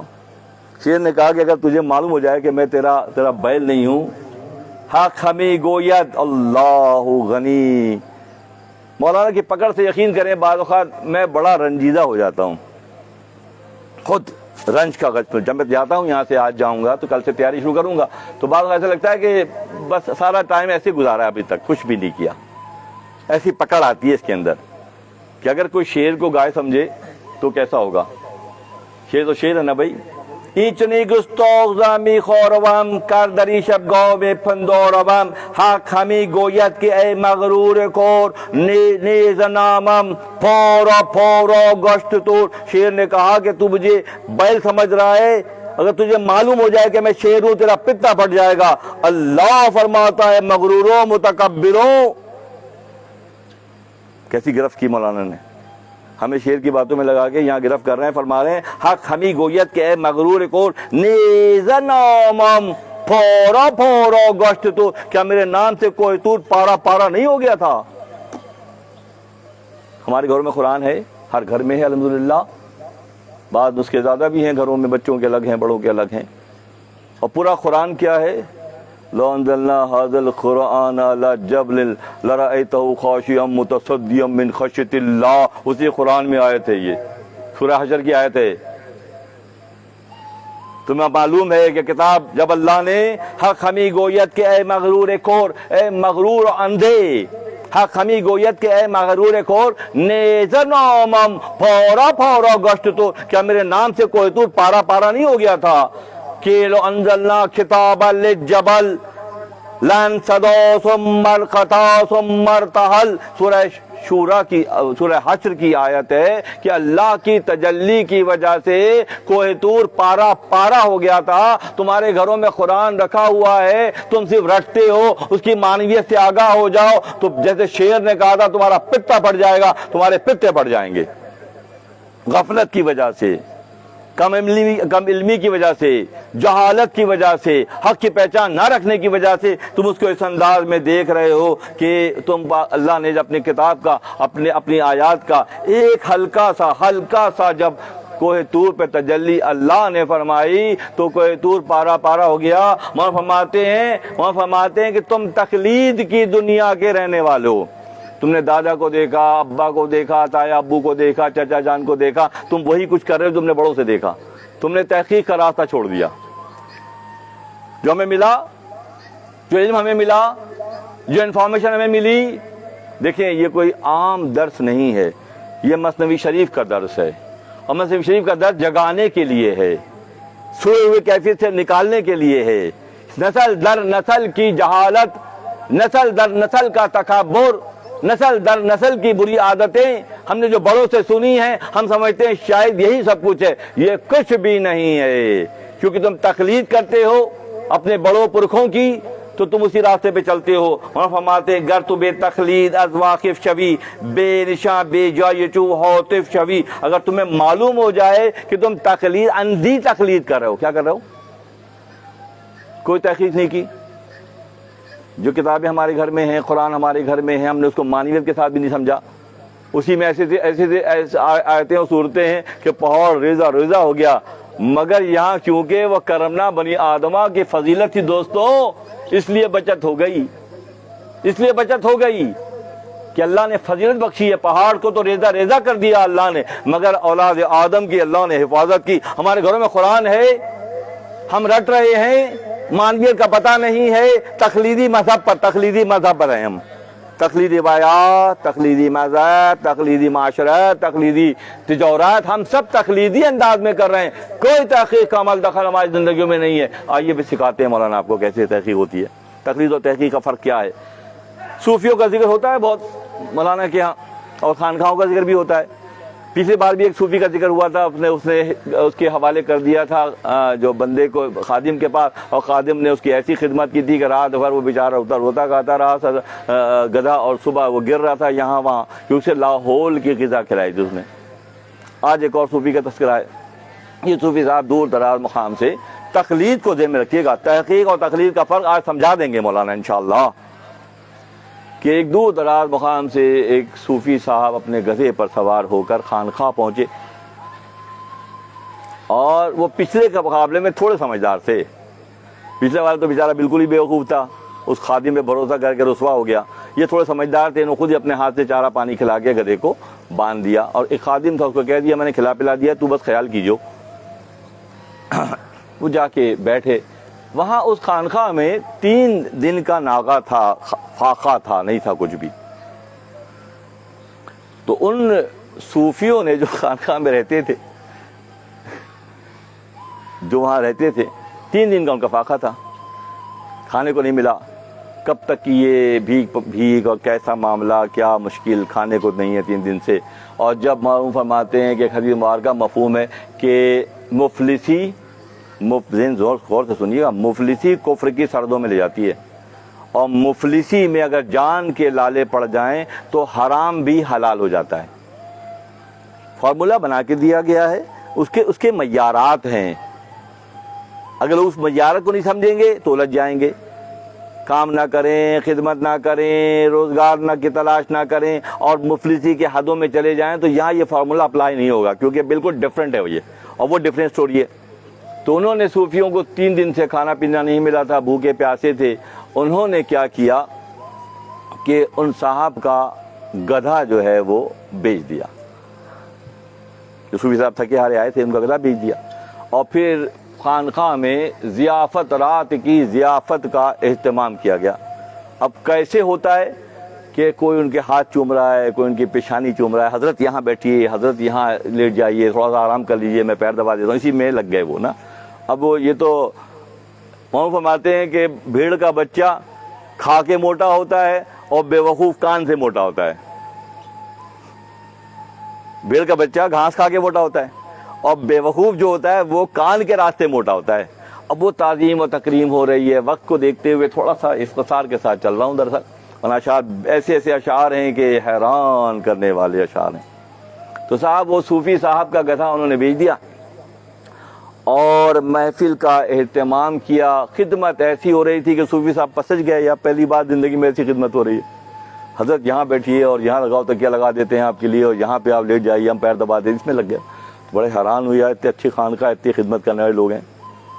تحقیق چلی گئی، تقلید روشن ہو گئی، تقلید کا معاملہ چل پڑا۔ اس کے بعد زبردست کھانے پینے کا انتظام کیا گیا۔ اس کے بعد محفل سما شروع ہوا، جو خانقاہوں کا طریقہ ہے۔ ہر چیز کے 2 زاویے ہوتے ہیں، ایک پازیٹیو اور نیگیٹو۔ جو نیگیٹو زاویے کے ساتھ زندگی گزارتے ہیں تو ان کا معاملہ پھر یہ ہوتا ہے کہ اس حصے میں نیگیٹیوٹی آتی ہے۔ اگر کوئی ببول کا درخت لگائے تو کب اس کے حصے میں پھول آئیں گے؟ کبھی بھی نہیں آئیں گے، کیونکہ اس نے ابتدا ہی غلط کی تھی۔ کشت اول چو نہاد معمار کھج، اگر معمار میسن تعمیر کرنے والا پہلی اینٹ ٹیڑھی رکھے، تھا سریا می ربت دیوار کھج، کیا آسمان تک بھی دیوار بنائے گا وہ ٹیڑھی ہوگی۔ کشت اول چونہد معمار کھج، تھا سریا می ربت دیوار کھج، کیا آسمان تک بھی اٹھائے گا دیوار ٹیڑھی ہوگی۔ تو بنیادوں کو مضبوط کون کرتے ہیں؟ جو تحقیق کرتے ہیں، اور جو تقلید کرتے ہیں ان کا معاملہ پھر کیا ہوتا ہے؟ خوب آؤ بھگت ہو رہی ہے صوفی صاحب کی۔ محفل سما شروع ہو گیا۔ حضرت صاحب خوب جو ہے صوفیوں نے مل کے ادھم مچایا، کوئی کلاٹیاں کھا رہا تھا، کوئی جمپے لگا رہا تھا، کیونکہ سارے صوفی وہ تھے جو غلط تشریح کر رہے تھے حدیث کی، حدیث کو کہ غلط، یعنی کہ اگر مفلسی آ جائے تو حرام بھی حلال ہے، تو مفلسی تمہاری اپنی پیدا کردہ ہے نا، تم نے پلاننگ نہیں کی, تم نے کوئی بہترین معیار نہیں متعین کیا, تم نے سہل پسندی اور آرام کو معیار بنایا, تو تم اس کو حدیث کو یہاں اپلائی کیسے کر سکو گے؟ اگر تم پریکٹیکلزم کی بنیاد پر ہوتے, عمل کر رہے ہوتے, تو تم مفلس نہیں ہوتے, اور مفلس نہیں ہوتے تو حرام کھانے کا کوئی زاویہ نہیں ہوتا. بہرحال جب محفل سماع شروع ہوئی, اور محفل سماع جب شروع ہوئی, خوب ادھم جیسے ہوتا ہے عمومی طور پر, جس مگر آنسوفی کھز نور حق شیر خرد و فارغ از دنگ و دغ. اور جو پیور صوفی ہوتا ہے, جو اپنی مرضی کو اللہ کی مرضی کے تابع کر دیتا ہے, وہ دوسرا ہوتا ہے, وہ دوسرا ہوتا ہے. یہ ظاہردار صوفیوں کا معاملہ یہ تھا کہ گدھا بیچ کر انہوں نے خوب جشن منایا. جو اصل صوفی ہوتا ہے, لقب ہے حضرت آدم علیہ السلام کا, صفی اللہ آپ کا لقب ہے. کیا معیار متعین کیا؟ کیا معیار متعین کیا اس پہلے صوفی نے؟ ربنا ظلمنا انفسنا وان لم تغفر لنا وترحمنا. ہاں, اللہ کی بارگاہ میں زاری کی. اللہ نے پوچھا, آدم تمہیں پتہ ہے کہ ہر چیز کے محرک ہم ہیں, ہر چیز ہماری جانب سے ہوتی ہے, پھر تو نے یہ ربنا ظلمنا اپنی طرف کیوں کر لیا؟ جو سمجھنے میں غلطی ہوئی تھی, تم نے یہ کیوں کیا؟ ابلیس نے صاف الفاظ میں کہا کہ اللہ معاذ اللہ کہ تو نے مجھے, اللہ سے کہا اس نے کہ تو نے مجھے گمراہ کر دیا. بما اغویتنی, تو نے مجھے اغوا کیا, جس طرح تو نے مجھے اغوا کیا, گمراہ کیا, میں اولاد آدم کو گمراہ کروں گا. یہ ابلیس کا موقف ہے. آدم علیہ السلام نے کیا کیا؟ ربنا ظلمنا انفسنا. اللہ نے پوچھا کہ تم نے یہ ربنا ظلمنا انفسنا کا ورد کیوں کیا؟ جبکہ وہ صاف الفاظ میں کہہ رہا ہے کہ تم نے مجھے گمراہ کیا اللہ نے, تو میں گمراہ کروں گا. آدم علیہ السلام نے جواب دیا, یا اللہ مجھے یہ زیب نہیں دیتا کہ میں تیرے بارے میں غلط رائے دوں, اسی لیے میں نے عاجزی اختیار کی. ربنا ظلمنا انفسنا, میں نے نفس پہ ظلم کیا ہے. تو یہ آدم کی فضیلت کیا ہے؟ آدم کی فضیلت عاجزی ہے. آدم کی فضیلت اپنے رب کو پہچاننا ہے. آدم کی فضیلت یہ ہے کہ اپنے رب کے مقام کو پہچان کر اپنے آپ کو زیر بار کر لے, کوئی فرق نہیں پڑتا, کہ جانتا ہے کہ وہ نوازنے والا ہے, آنکھیں چلی بھی جائیں تو دوبارہ دے سکتا ہے. اصلی صوفی اور ہوتے ہیں جو صفائی کرتے ہیں, اپنی مرضی کو اللہ کی مرضی کے تابع کر دیتے ہیں. اور 2 نمبر صوفی کون ہوتے ہیں؟ ہر دور میں ہوتے ہیں دوستوں, آج بھی ہوتے ہیں, کہ انہوں نے نام اپنے صوفیانہ رکھے ہوئے ہیں, اور اعمال و کردار کی کیفیت کیا ہے سب سے سامنے. بعض لوگوں کے کچھ ایسے اعمال بہت سو کے لیے بہت مشکل ہو جاتا ہے دفاع کرنا. مگر سن رکھیں, اگر درزی کپڑے صحیح نہیں سیتا ہے تو ہم کپڑے پہننا چھوڑ دیتے ہیں, یا باورچی خانے میں باورچی کھانا اچھا نہیں بناتا ہے تو ہم کھانا چھوڑ دیتے ہیں. نہیں, ہم باورچی بدلتے ہیں اور دردی بدلتے ہیں. ہم اس راستے کو چھوڑ کر نیا راستہ اختیار کرتے ہیں, کہ اس کی وجہ سے ہم اپنی پوری روش نہیں بدلتے بلکہ اس کردار کو بدلتے ہیں. اسی لیے راہ حق پہ چلنے والے ہمیشہ تحقیق کی منزل پر ہوتے ہیں, اور تحقیق کرنے والے گمراہ نہیں ہوتے, تقلید کرنے والے گمراہ ہو جاتے ہیں. پیور صوفی کون ہوتا ہے؟ جو اپنی مرضی کو اللہ کی تابع کر دیتا ہے. چون سما آمد اول تا کرا مطربا غوز زیدک ضرب گراں خر برفت آغاز کر. قوالی پڑھ رہا تھا, سارے خوب دھمال ڈال رہے تھے, پوری خانقاہ مٹی سے اور دھوئیں سے بھر گئی, باورچی خانے کا دھواں اور دھمال کی مٹی بھر گئی خانقاہ. اسی خوال نے ایک نئی گرہ لگائی, خر چلا گیا, گدھا چلا گیا. تو اس نے ایسی گرہ لگائی کہ سارے صوفی گدھا چلا گیا کی کرنے لگے گردان, اور خوب جھومنے لگے. یہ بھی تقلیدی مذہب کے تھے, تو حضرت جی کا گدھا چلا گیا تھا, وہ بھی گدھا چلا گیا. گدھا یہ نہیں سوچ رہے گدھا چلا گیا, نقصان ہو گیا, کس کا گدھا گیا, کیوں گیا, کیسے گیا, نہیں. پیٹ بھر کے خوب ڈٹ کے کھانا کھایا, اس کے بعد گدھا چلا گیا. خر برفت آغاز کرد زی حرارت جمرہ امبوز کر. تو پھر تو کیا, پھر تو سبھی نے گدھا چلا گیا لگانا شروع کر دی. ضربیں, خوب ضربیں لگائیں لوگوں نے. میں اکثر اپنی مجلسوں میں, محفلوں میں, محفل سماع میں توجہ دلاتا ہوں, اگر اس حال کی جو کیفیت ہے وہ خوال پہ نہیں آتی ہے. خوال کی تو نظر مال پر ہوتی ہے, تو اس کو حال کائے کو آئے گا؟ حال تو لوگوں کو آتا ہے, نکال کے نوٹ برساتے ہیں. ہاں, کبھی دیکھا کسی قوال کو کھڑے ہو کے رقص کرتے ہوئے؟ نہیں دیکھا ہوگا، کیونکہ اس کی نظر تو مال پہ ہوتی ہے، گر رہے ہوتے ہیں، نوٹ گر رہے ہوتے ہیں۔ تو میں کہتا ہوں اپنے نائبین سے، خود بھی کہتا ہوں کہ قوال سے وہاں بیٹھتے ہیں، وہ تمہیں کچھ نہیں ملے گا، جو ملے گا مسند سے ملے گا، کیونکہ تربیت نہیں ہوئی ہے تو سب کے رخ قوالوں کی طرف ہوتے ہیں، وہاں سے کسی کو کچھ نہیں ملتا، مسند سے ملتا ہے۔ جو صاحب مسند ہوتا ہے اس دوران لوگوں کی کیفیات کا مشاہدہ کر کے آنکھوں میں زاری ہے، کپ کپی طبیعت پر ہے، تو وہ کیفیت وہ ہوتی ہے جو اسے بلند مرتبہ مقام دلاتی ہے۔ تو اہل نظر دیکھ لیتے ہیں اچھا اگلی بار خلافت ان کو دی جانی ہے، کیونکہ ان کے اندر وہ کرنٹ ایکٹیو ہو گیا ہے، ان کے اندر وہ لطافتیں پیدا ہو گئی ہیں کہ جو ان کو بلند مقام پہ لے جانے کا ذریعہ قرار پائیں گی۔ ہم تربیت دے کے ان کو وہاں پہنچا دیں گے جہاں انہوں نے پہنچنا ہے، حق کے راستے پر پہنچنا ہے۔ جب ضربیں لگنے لگیں، از رہے تقلید صوفی ہمیں خیر برفت اوغوث کر اندر چنی، کہ سارے صوفیوں نے گدھا چلا گیا، گدھا چلا گیا، گدھا چلا گیا کہنے لگے۔ تو صبح ہو گئی، سما کا سلسلہ ختم ہو گیا، جو لوگ یار باش تھے وہاں پہ سب جو ہے اپنے اپنا سامان لپیٹ کر چلے گئے۔ یہ صوفی تھکے ہارے تھے، تھوڑی دیر سے اٹھے اور اٹھ کے انہوں نے سامان سمیٹا، لے کے باہر گئے تو دیکھا گدھا نہیں ہے۔ اچھا خادم پانی پلانے لے کے گیا ہوگا، تسلی دینے ہوگا۔ اچھا غلطیاں پہلے کرتے ہیں، بعد میں تسلی بھی دیتے ہیں۔ تم وقت پہ صحیح فیصلے کر لیتے اور اس کے مطابق عمل درآمد کرتے تو پھر یہ نہیں ہوتا۔ تم مفروضے کی بنیاد پہ نہیں گزار رہے ہو، ہم ایسا کریں گے تو ایسا ہو جائے گا۔ ہاں شاید گزشتہ دنوں حکایت میں نے بیان کی تھی، ایک صاحب اونچا سنتے نہیں تھے، بلکہ نہیں سنتے تھے، بہرے تھے وہ۔ کسی شاید بتایا تمہارا مریض، تمہارا پڑوسی بیمار ہو گیا ہے، اس نے کہا اچھا تو ابھی پڑوسی کی عادت کرنا تو حدیث کا حصہ ہے۔ وہ ہدایت کے لیے پہنچ گیا۔ پہلے سے انہوں نے تین سیٹنگ کر لی کہ میں اس سے یہ پوچھوں گا تمہارا کیا حال ہے، تو کہے گا اللہ کا شکر ہے بہتر ہوں۔ اچھا بھائی ٹھیک ہے۔ دوسرا سوال یہ کروں گا کھا کیا رہے ہو، کہے گا میں شوربہ چپاتی کھا رہا ہوں۔ ٹھیک ہے بھائی، اچھی تو غذا کوئی نہیں۔ اچھا تمہارا علاج کون کر رہا ہے، وہ فلاں حکیم قدوس صاحب کر رہے ہیں۔ اس سے اچھا تو کوئی حکیم ہی نہیں ہے، یا خود ہی پلاننگ کر رہے ہیں۔ پوری زندگی ایسی گزر جاتی ہے، خود پلاننگ کرتے ہیں، خود ہی سوال بناتے ہیں، خود جواب دیتے ہیں۔ اور وہ سنتے نہیں تھے، اونچا سنتے تھے، اپنے حساب سے پلاننگ کر لی۔ جب وہاں پہنچے تو کہہ لگے بھائی پڑوسی کے پاس تیمارداری کا حق ادا کرنے کے لیے، ہاں بھی کیا حال ہے؟ انہوں نے کہا ارے باپ رے اس بیماری نے تو برباد کر دیا جان مال سب کا۔ سبحان اللہ سبحان اللہ۔ وہ کہہ رہے مر رہا ہوں، وہ کہہ رہے سبحان اللہ سبحان اللہ۔ چڑ گیا وہ۔ اچھا کھانا کیا کھا رہے ہو؟ کہہ رہے جہنم کے انگارے کھا رہا ہوں۔ بولے سے غذا کوئی نہیں ہے جو تم کھا رہے ہو۔ اچھا علاج کس سے کرا رہے ہو؟ کہ اس کے اسرائیل علاج کر رہے ہیں، جانے کی تیاری ہے۔ کہ اس سے تو معالج پورے شہر میں کوئی نہیں ہے۔ کہہ کہ بڑے خوشی وہ گھر آ گئے، میں نے حق ادا کر دیا تیمارداری کا۔ لوگ پوری زندگیاں ایسی گزار دیتے ہیں، ان کے اپنے خیالات اور نظریات ہوتے ہیں، اس کو یہ شیپ دے لیتے ہیں اور اس کے بعد وہ مطمئن ہوتے ہیں۔ کیا ان کا اطمینان تحقیقی ہے؟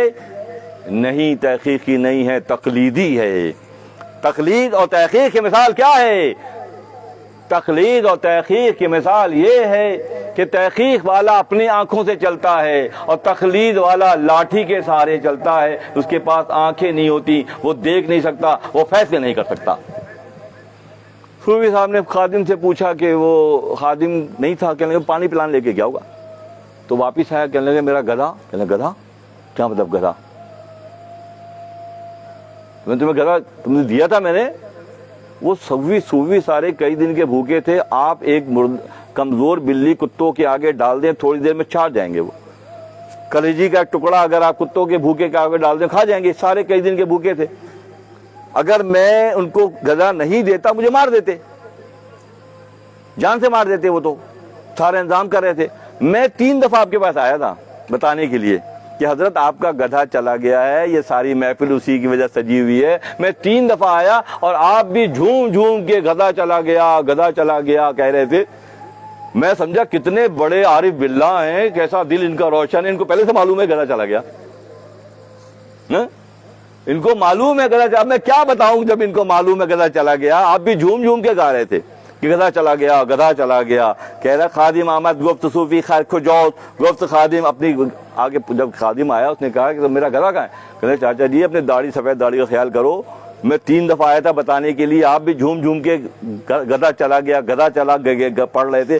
گفت پیغمبر کے دستت آنچہ بود بوجد دریافت در عاقبت واپس سپرد. اگر تم اپنا ہاتھ، نبی صلی اللہ علیہ وسلم کے مبارکہ کا مفہوم آ گیا یہاں پہ، اگر تم اپنا ہاتھ کسی ایسے نالائق کے ہاتھ میں دے دو گے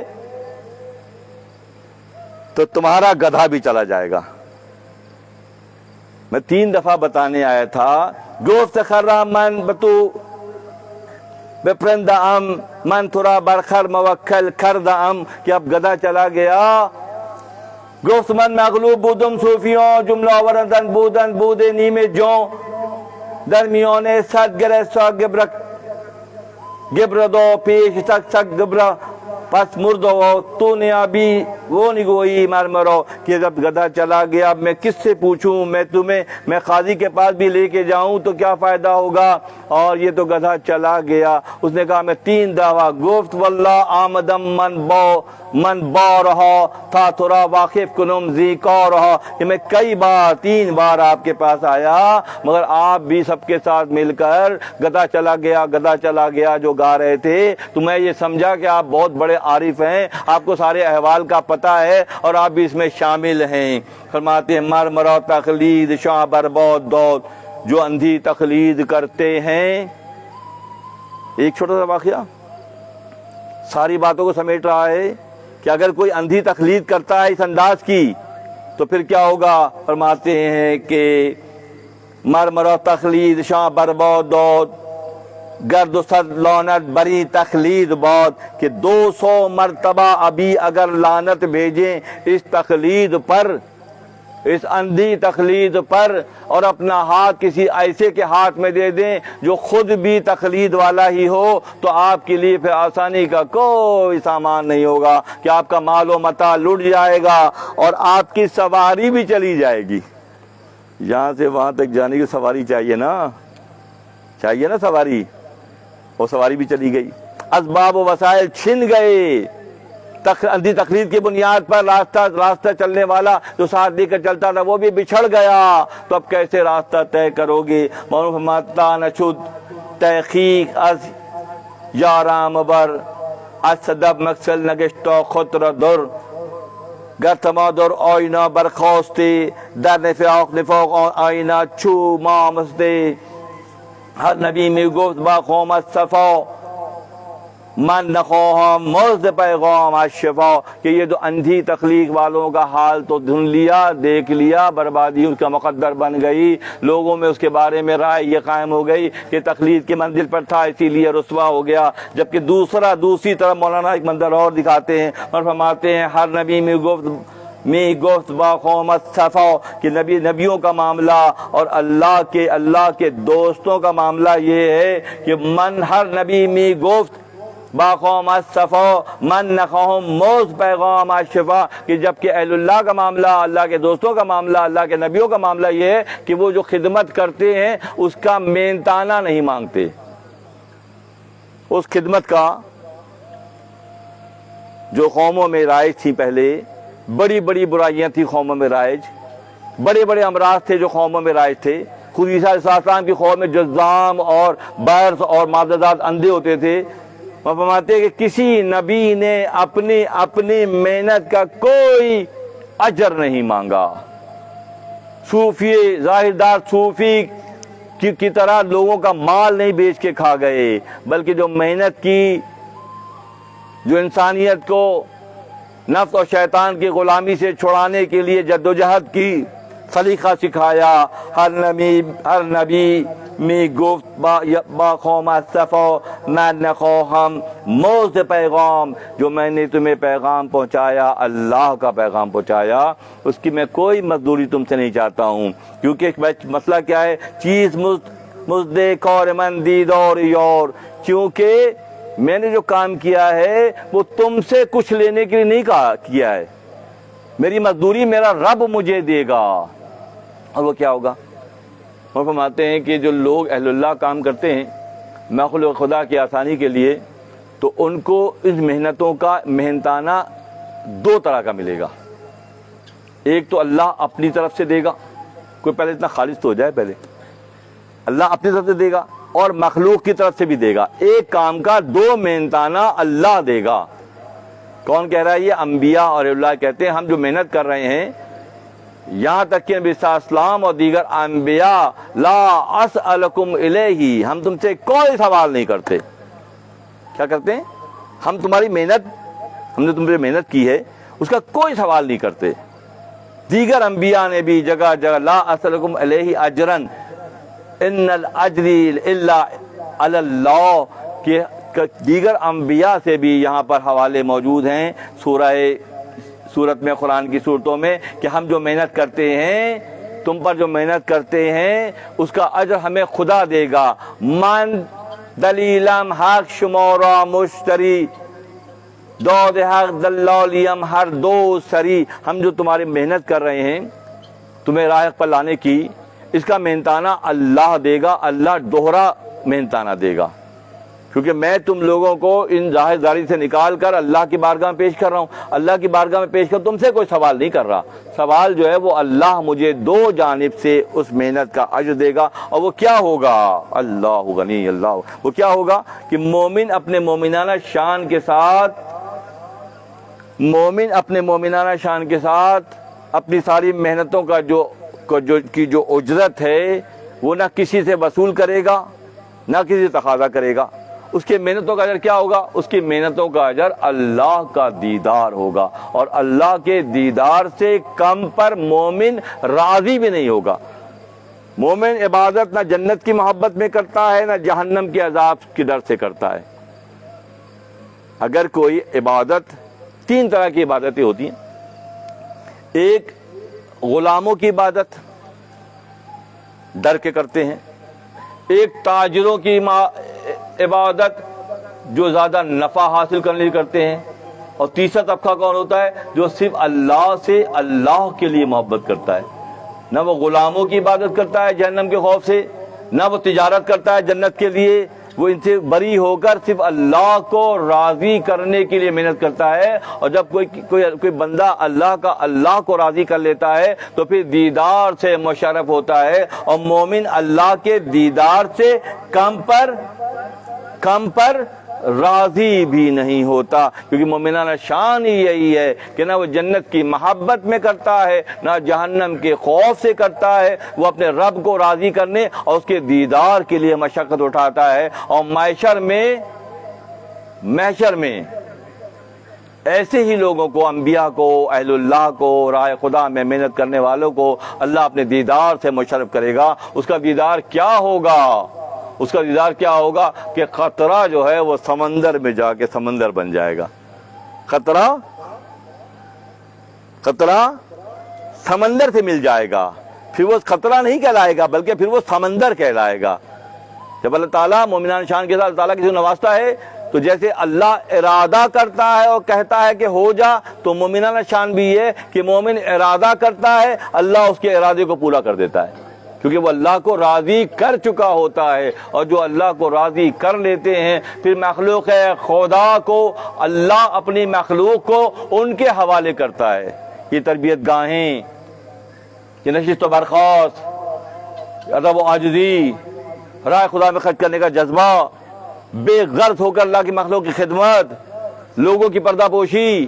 بلنڈر مسٹیک کر رہے ہیں، دنیا دار کبھی اپنے کسی ملازم کو یا کسی چھوٹے کو معاف نہیں کرتا. جبکہ اہل اللہ کا معاملہ یہ ہے کہ وہ دیکھتے بھی ہیں، سمجھتے بھی ہیں، مگر پردہ پوشی ایسے ہی کرتے جیسے اللہ کرتا ہے. یہ صفات الہیہ، صفات اللہ کی صفت ہے پردہ پوشی کرنا. یہ صفات الہیہ کس میں جھلکتی ہے؟ جو خالص ہو کر اللہ سے محبت کرتے ہیں اور اللہ کی مخلوق کے حوالے سے ان کے دلوں میں بہت گنجائش ہوتی ہے. یہ گنجائش انہیں حق کی تقلید نہیں بلکہ حقیقی معنوں میں تحقیق کے ساتھ بلند مقامات پر سرفراز کرتی ہے. وہ فرماتے ہیں کہ دیکھو، اگر کوئی درخت پھلوں سے بھرا ہوا ہے، ٹہنیاں جھکی ہوئی ہیں، تو سمجھ لو کہ اللہ کی فضیلت اس کے شامل حال ہے. اور اگر سرو کا درخت ہے، بہت لمبا ہے، ہرا بھرا بھی ہے، نہ پھل ہے نہ سایہ ہے. تو اسی لیے ہونا کیا چاہیے؟ درخت وہ ہو جو بھرا ہوا ہو، عبد وہ ہو جو ابدیت کے مقام کو پہچانتا ہو، اللہ کے مخلوق کے ساتھ محبت کا معاملہ کرتا ہو، ورنہ خیر برفت کے نعرے لگا کر گدھا چلا گیا کے نعرے لگا کر بہت سے لوگ اس مقام پر پہنچ جاتے ہیں اور فرماتے ہیں ابلیس سیدھے راستے پر بھی راستہ بظاہر سیدھا ہے۔ میں کچھ مثالیں ایسی دوں گا کہ بہت ڈفرینٹ ہیں کہ راستہ بظاہر سیدھا ہے، مگر فرماتے ہیں کہ ابلیس سیدھے راستے پر بھی اتنی دور لے جا کر چھوڑ دیتا ہے کہ وہاں سے واپسی گاڑی نہیں ملتی، پھر واپسی گاڑی پھر نہیں ملتی۔ کیا ہوتا ہے؟ بظاہر کام بہت اچھا بہت نیک ہے، مگر کیونکہ اس میں تحقیق نہیں ہے، تقلیدی انداز میں ہے، اس وقت پورے شہر کو، اس وقت ایک ہی مثال دے رہا ہوں صرف، پورے شہر کو زکوٰۃ، خیرات، فطرات کا کھانا مل رہا ہے۔ مدرسوں میں بھی بچوں کو، اساتذہ کو، مفتیان ملت کو خود کہتے ہیں ہم تو زکوٰۃ کھا کے بڑے ہوئے ہیں۔ اب جو زکوٰۃ مال کا میل کھا کر بڑے ہوں گے، زکوٰۃ اچھی چیز ہے، مصرف کہاں ہو رہی ہے؟ کہاں صرف ہو رہی ہے؟ ہم اپنے ملت کے اماموں کو اور مؤذنوں کو کس چیز سے بنا رہے ہیں؟ میل مال سے بنا رہے ہیں، مال کے میل سے بنا رہے ہیں۔ تو ان میں بلند تربازی ہوگی، ان میں عاجزی ہوگی، انکساری ہوگی، مخلوق کی خدمت کا جذبہ ہوگا؟ نہیں ہوگا۔ اس لیے نہیں ہوگا کہ ان کے اندر جو اتارا گیا ہے وہ صاف نہیں ہے، وہ مال کا میل ہے، اور میل سے جو چیز بنتی ہے کبھی وہ معیاری نہیں کہلاتی۔ راستہ سیدھا ہے، ابلیس نے لے جا کر وہاں چھوڑ دیا جہاں سے واپسی اب ممکن نہیں ہے۔ اگر غور سے دیکھا جائے، مقام فکر یہ ہے کہ مدرسوں میں ہم کیا کھلا رہے ہیں، ہم ان کی اٹھان کس انداز میں کر رہے ہیں۔ اس کے بعد ہم اسے توقع کر سکتے ہیں کہ اللہ کے کلام کی لطافتوں کو اس انداز میں سمجھیں اور سمجھائیں لوگوں کو جیسے سمجھنے کا حق ہے؟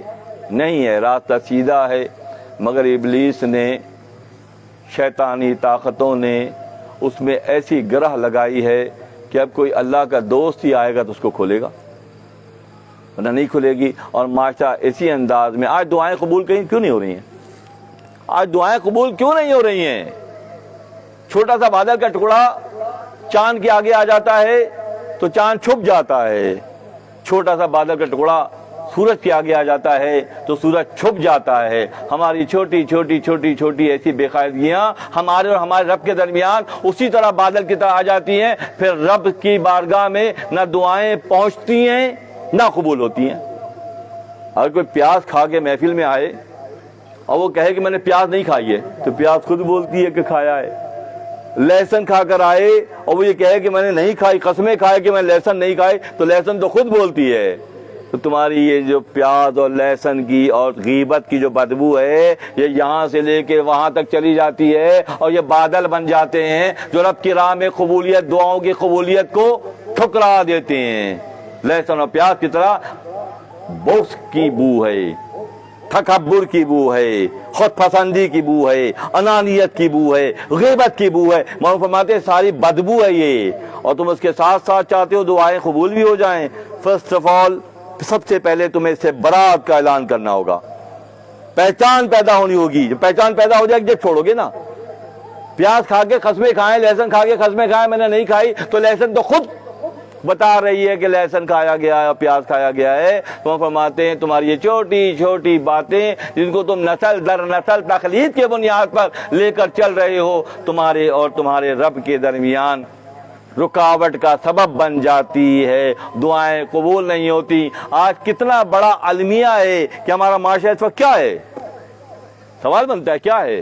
ہر طرف بے برکتی کے قصے ہیں، کاروبار نہیں ہے، ماہر ترین بندہ آج کل خوار ہے۔ کیوں؟ اگر مرض کی تشخیص نہیں ہوگی تو علاج نہیں ہوگا۔ تو مرض کی تشخیص کیا ہے کہ فرسٹ آف آل سب سے پہلے گراؤنڈ رک کر سوچنا ہے کہ ہم سے غلطی کہاں ہوئی ہے، جہاں ہم سے غلطی ہوئی ہے اس غلطی کو ہم لے کے چلتے رہیں تو ایسا ممکن نہیں ہے، اور پھر ہم خر برفت کے انداز میں نعرے لگائیں تو خر تو گدھا تو چلا گیا، ہمارے حصے میں کچھ بھی نہ آیا، بلکہ سفر کرنے کے لیے سواری بھی نہیں رہ گئی اب تو کیا صورت ہوگی؟ صورت یہ ہوگی کہ جہاں سے جاگے وہیں سے سویرا ہے۔ ہو اگر آج بھی ابراہیم کا ایمان پیدا، ہو اگر آج بھی ابراہیم کا ایمان پیدا، آگ کر سکتی ہے اندازے گلستاں پیدا۔ دل چھوٹا کرنے کی بات نہیں ہے، مایوسی بھی نہیں ہے، آنکھیں چلی بھی جاتی ہیں تو کسی یوسف کو کھڑا کر دیتے ہیں، اس سے آنکھیں دوبارہ روشن ہو جاتی ہیں۔ معاشرہ بگڑ بھی جاتا ہے تو اللہ تعالیٰ اسباب بنانے پر قدرت رکھتا ہے، ہاں بشرطے وہ ناراض نہ ہو۔ اگر ناراض کر لیا ہے چونکہ غمبینی تو استغفار کن، اور نہ صرف بیماری پکڑتے ہیں علاج بتاتے ہیں، چونکہ غمبینی تو استغفار کن، جب غم دیکھو تو استغفار پڑھو۔ کیا پڑھو؟ بہت سمپل سی بات ہے، کوئی لمبی پڑھائی نہ کریں، جا کے مالک سے کہہ رہے ہیں صاحب یہ غلطی ہو گئی، وہ غلطی ہو گئی، یہ ٹوٹ گیا، وہ خراب ہو گیا، کچھ نہیں کہو بھائی معاف کر دیں مجھے، کیونکہ غمبینی تو استغفار کن، غم بے امر شاہ آمد کار کن، کہ غم بھی اللہ کی مخلوق ہے، شاہ کی مخلوق ہے، تمہاری بے خادیوں کی وجہ تم پر مسلط کی گئی ہے۔ جب تم استغفار کرو گے تو خدا اسے واپس بلانے پر خود رکھتا ہے، خدا اسے واپس بلانے پر کس کو؟ غم کو واپس بلا لیتا ہے، اور تمہیں غم سے نجات دے دیتا ہے۔ جب اچھا وقت دیکھو تو کیا کرو؟ جب اچھا وقت دیکھو تو کیا کرو؟ زبان سے شکرانہ ادا کرو اور ہاتھ سے اظہار کرو۔ مولانا یہ نسخے بتاتے ہیں بھائی، مثنوی شریف کے 27,000 اشعار ایسے جہاں پہلے غلطیاں دکھاتے ہیں، خر بے رفت دکھاتے ہیں کہ تمہاری غلطیوں تمہارا نقصان ہو رہا ہے، اس کے بعد تمہیں اس کا نسخہ بتاتے ہیں۔ جب اچھا وقت دیکھو تو کیا کرو؟ زبان سے شکرانہ بھی کرو اور ہاتھ سے اظہار بھی کرو، اور جب برا وقت دیکھو زبان سے استغفار کرو اور ہاتھ سے صدقہ کرو۔ اچھا وقت دیکھو تو بالکل ٹن ہو کے سو نہیں جاؤ، اس وقت بھی شکرانہ بھی ادا کرو اور اظہار بھی کرو، یہ تمہاری سیفٹی ہے، یہ تمہارا تحفظ ہے، یہ تمہارا امبریلا چھتری ہے۔ اور جب برا سعد دیدی شکر کن ایثار کن، جب اچھا وقت دیکھو تو شکرانہ ادا کرو، اظہار کرو۔ سعد دیدی، اچھا وقت دیکھو، سعد کہتے ہیں، نام رکھتے ہیں لوگ سعد، اچھا وقت دیکھو ساتھ دیدی، زبان سے شکر کرو، ہاتھ سے اظہار کرو۔ اظہار کرنے کے معاملے میں لوگ ایک نقطہ بتا کر اپنی گفتگو کو سمیٹ لیتا ہوں، بہت وقت لے لیا میں نے آپ لوگوں کا۔ اظہار کر رہے ہیں، ہمارے بہت ہی قریبی ساتھی ماشاءاللہ اچھا خاصا کاروبار ہے، کچھ سال پہلے میرے پاس آیا اور کہنے لگے ڈاکٹر صاحب اس بار زکوٰۃ بہت نکلی ہے، ملازمین میں بانٹ دوں؟ شفیق احمد فاروقی صاحب کا جلال کبھی کبھی آتا ہے، لہر آتی ہے وہ، مگر ایسا کریں جائیں اپنے سیوریج سسٹم کا جو ہے نا گٹر کی لائن جو ہے اس کا ایک پائپ نکال کے ٹنکی میں ڈال دیں پانی کی، پھر میرے پاس آئے گا پوچھنے کے لیے۔ تو کیا مطلب کہ بھائی جب تم زکوٰۃ اپنے ملازمین کو دو گے تو تمہارا نفس تمہیں کیا پڑھائے گا؟ یا زیادہ سلام کرے گا، زیادہ ادب کرے گا، زیادہ کام کرے گا، یہ تم اچھے کام کو شیطان برا کر دے گا۔ اچھا کام ہے زکوٰۃ کی تقسیم، کنڈیشنل مت کرو اس کو، ان کو دو جس سے تمہارا کوئی تعلق ہی نہ ہو۔ شیطان کا سکھائے گا کہ نہیں ان کو دو، یہ تمہارے روب میں رہیں گے بہت زیادہ۔ ہاں راستہ سیدھا ہے، اس نے خراب کر دیا۔ میں نے ان سے کہا کہ جائیے صاحب ایسا کیجیے، سیوریج لائن کا جو ایک پائپ ہے نا نکال کے ٹنکی میں ڈال کے پھر میرے پاس آئیے گا پوچھنے کے لیے۔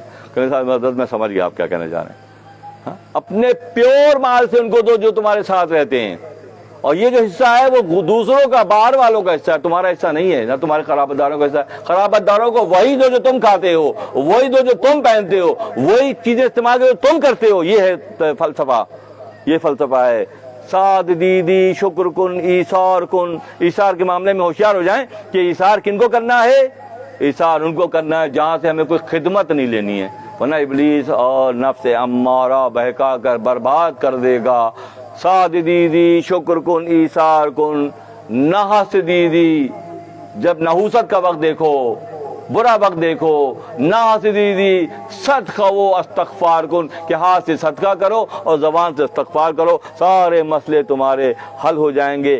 گزشتہ نشست میں بھی اس فقیر نے آپ کو یہ پیغام دیا تھا کہ وقت تہجد سجدے میں جائیں، کوئی لمبی چوڑی بات نہ کریں، ربنا ربنا ربنا، یا ربی یا ربی یا ربی، یا ربم یا ربم یا ربم۔ یہ اتنا بڑا وظیفہ ہے دوستو، سجدے سے سر اٹھانے سے پہلے ہی قبولیت کی علامات آنی شروع ہو جائیں گی۔ وآخر دعوانا ان الحمدللہ رب العالمین۔